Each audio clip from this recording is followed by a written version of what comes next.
Hola, pues este es mi video de la última maqueta del tercer parcial. Y aquí tengo mi rúbrica, los puntos a tratar. El primero es la neurobiología de la emoción, que esto básicamente es cómo procesa las emociones el cerebro y cómo se procesan en base a la interacción con el entorno. Por ejemplo, las emociones se dan en su mayoría lo que es el sistema límbico, que comprende algunas estructuras que mencionaré, por ejemplo, la amígdala, que está acá más pegado al lóbulo frontal, un poquito más abajo, y el hipotálamo, que está acá. Entonces, y la corteza prefrontal. Aquí lo que pasa, por ejemplo, es que para nosotros convivir con el entorno, nosotros reaccionamos de alguna u otra manera, de cierta manera, decirlo, disculpe el pleonasmo. Eh, las emociones forman parte de los instrumentos de supervivencia con los que nosotros hemos llegado a lo largo de toda la evolución. Entonces, por ejemplo, lo que es el miedo, que se procesa más que nada en la amígdala, nos ha servido más que nada para mantenernos vivos hasta la fecha. Por ejemplo, la cuestión del placer, la alegría y todo esto tendría que ver con el neurotransmisor dopamina, núcleo accumbens, todo lo que tiene que ver con alimentación, sueño, reproducción. Por ejemplo, el enojo, que ya se procesa de manera diferente, hipotálamo, y ya vendría siendo, por ejemplo, ya la cuestión consecutiva, se hace decirlo, en la amígdala, que realmente no me acuerdo exactamente qué partes eran. Está la ira depredadora y la ira depredadora y la ira de conservación, que la ira de conservación era más que nada la cuestión de salir del problema, de evitarlo o de resolver algo de una manera más, se podría decir, que salir del estrés. Y la ira depredadora nos apoya a conseguir algún objetivo, se hace la caza para el alimento, o sea, es el ataque, ya sea para una defensa o para una aniquilación, que ya no nos iremos a términos sociales ni morales. La vía directa y vía indirecta. La vía directa vendría siendo en estas circunstancias en las que uno, va caminando por la calle o va caminando por el cerro y de repente escucha unas pisadas, o escucha, ¿qué puedo poner de ejemplo? Bueno, vamos a ponerlo algo más prehistórico. Vamos a suponer que éramos un neandertal caminando por la jungla y de repente escuchábamos unas pisadas y podíamos escuchar a lo mejor un ronroneo de algún león, de algún tigre, y eso era algo que en ese momento no era algo que nosotros pensáramos, pues vía directa. Realmente no es como que tú tengas el tiempo de pensarlo.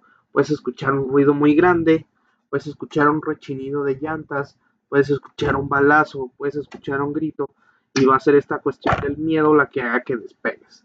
Y la vía indirecta, que esa más que nada como tal, primero la corteza sensorial, es la que analiza las cosas.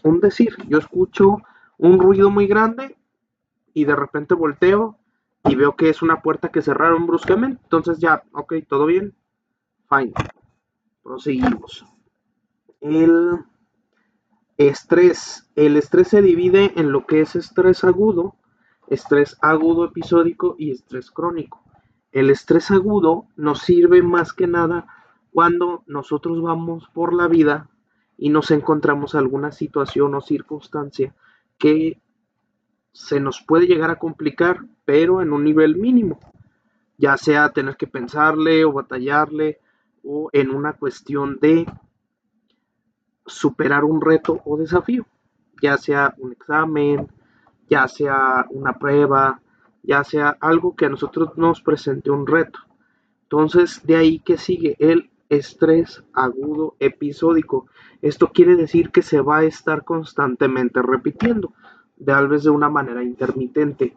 Se hace que me gaste el dinero y de repente a lo mejor le ande batallando. Por ejemplo, a mí en mi caso, que tengo un talento súper poderoso para mantenerme endeudado.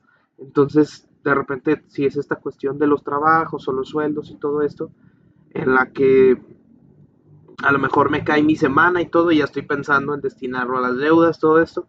Entonces es un estrés agudo episódico. Esto pudiera llegarme nada más, por ejemplo, el domingo, que es día de cobro, es el domingo el día en el que a lo mejor yo recibo y tengo que dividir. Entonces es un estrés que se está repitiendo, sin embargo no es continuo, o sea, no es todos los días, por así decirlo.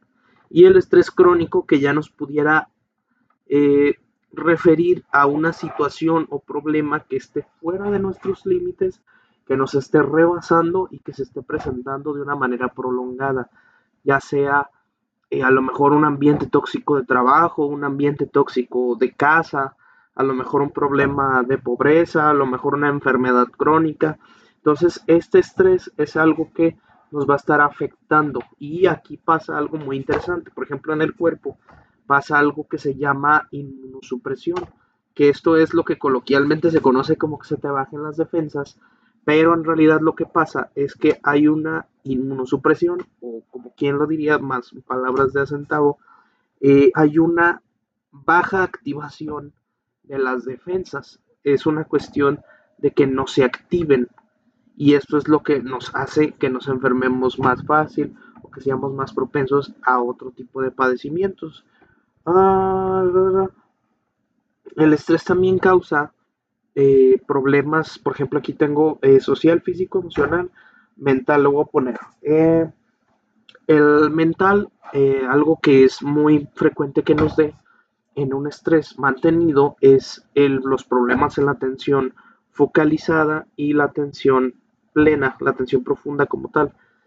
Eh, la cuestión de puede llegar a ser niebla cognitiva, puede llegar a ser lentitud, no sentir como que nos podemos concentrar. La cuestión física pudiera ser dolores, pudiera ser dolores de cabeza, pudiera ser rigidez muscular, pudiera ser problemas gastrointestinales. La cuestión emocional, pues nos podemos llegar a sentir más irritables, nos vamos a llegar a sentir intolerantes, esta cuestión de baja tolerancia a la frustración.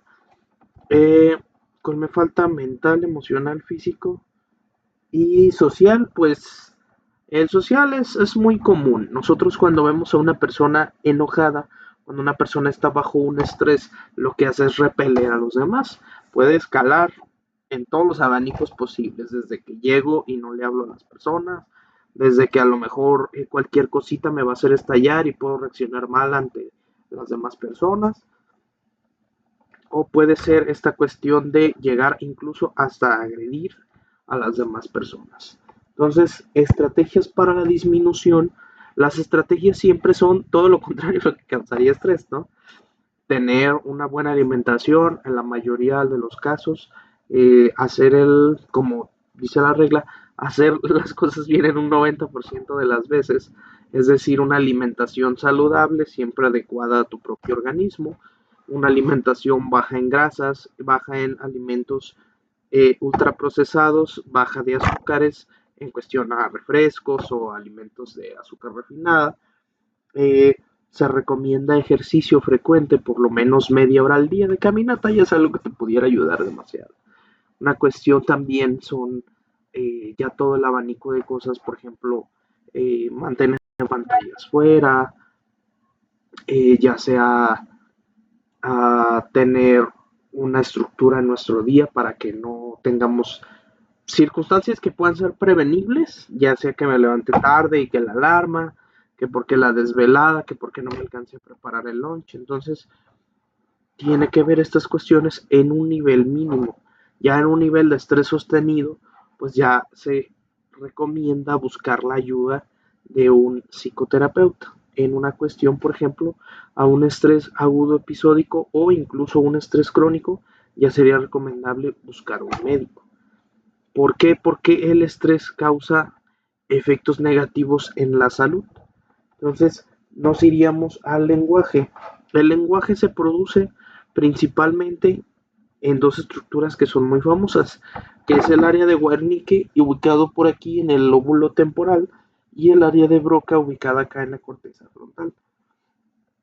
Lo que va a pasar es que el área de Wernicke se encarga de la interpretación del lenguaje, de lo que nosotros podemos entender cuando nos hablan o cuando lo estamos leyendo. Y el área de Broca se encarga de la producción del lenguaje.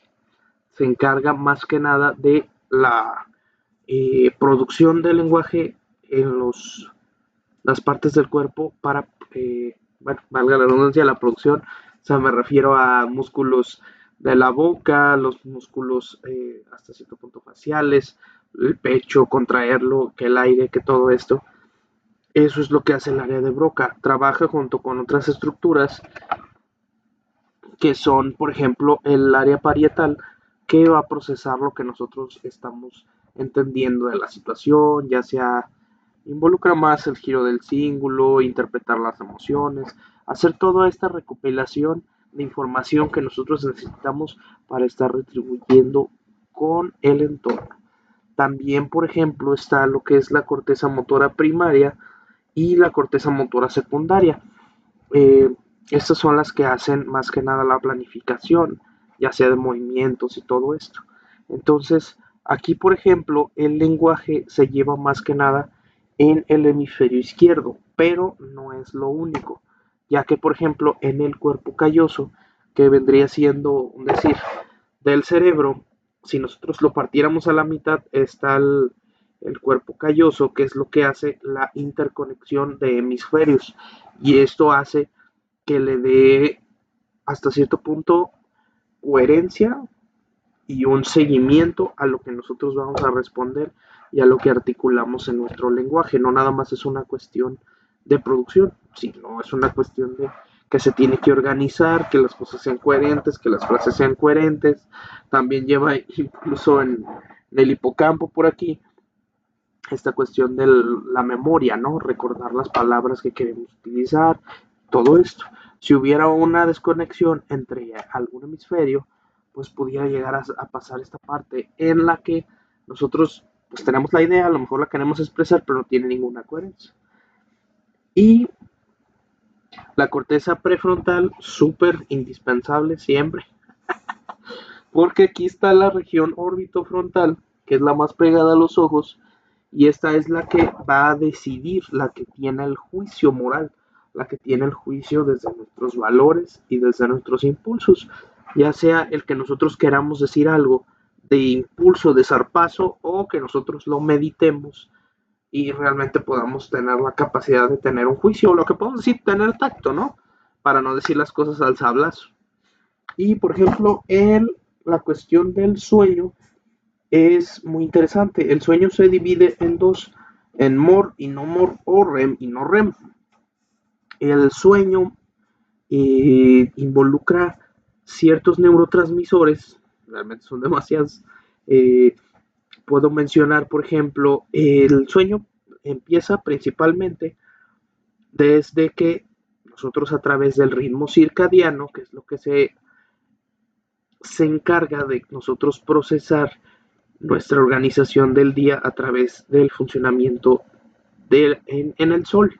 Es decir, nuestra retina es la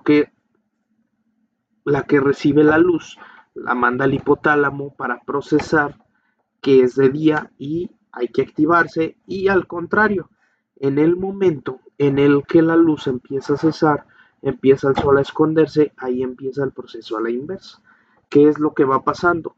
En el sueño no humor, lo que va pasando es que empieza a haber una disminución de la actividad cerebral en cuestión a, por ejemplo, a reducir el ritmo cardíaco, a que empiece, por ejemplo, a relajarse todo el organismo, a que empiece la melatonina que la segrega la glándula pineal, que está como por acá, y es lo que hace es empezar a dar esta sensación de cansancio. También la adenosina, lo que nos hace sentir cansados para esta parte de llegar a dormirnos. Entonces, lo que pasa aquí es dos cosas. El sueño no more y el sueño more, que a mí me gusta en realidad decirles REM y no REM, que es este Rapid Eye Movement, que es básicamente cuando los ojos se empiezan a mover rápido cuando nosotros estamos dormidos. ¿Qué es lo que pasa? Al momento de nosotros acostarnos y dormir, es un lapso de 80 a 110 minutos el promedio en el que nosotros empezamos a caer en el sueño, a inducirnos el sueño, y todavía es un momento en el que a lo mejor nos pueden despertar o estamos todavía como quien diría pendientes, todavía estamos un poco alerta. No está esta parte, por ejemplo, de la norepinefrina que nos hace mantenernos activos y todo esto se lleva, por ejemplo, en el tronco encefálico, que empieza como tal a disminuir el SAR, al sistema activador reticular ascendente, lo que nos mantiene como pendientes, activos, funcionando, y lo que hace es bajar, bajar, bajar. Aquí nosotros empezamos hasta que empieza el sueño REM, que algo interesante es que, por ejemplo, los expertos recomiendan que sean como 5 ciclos aproximados de hora y media, que vendrían siendo como 7 horas y media, casi a las 8, en las que, por ejemplo, el sueño REM en la primera etapa puede durar 5 o 10 minutos, en la siguiente 15, en la siguiente 20, y esto es lo que hace, por ejemplo, una por ejemplo, la microglía, la que empieza a limpiar las redes neuronales, es la que nos hace también consolidar el aprendizaje que estamos llevando, el aprendizaje implícito. Y, por ejemplo, en el sueño REM es donde nosotros tenemos esta activación de recuerdos, de momentos y todo esto, y es aquí donde empieza a pasar lo interesante, que es los sueños.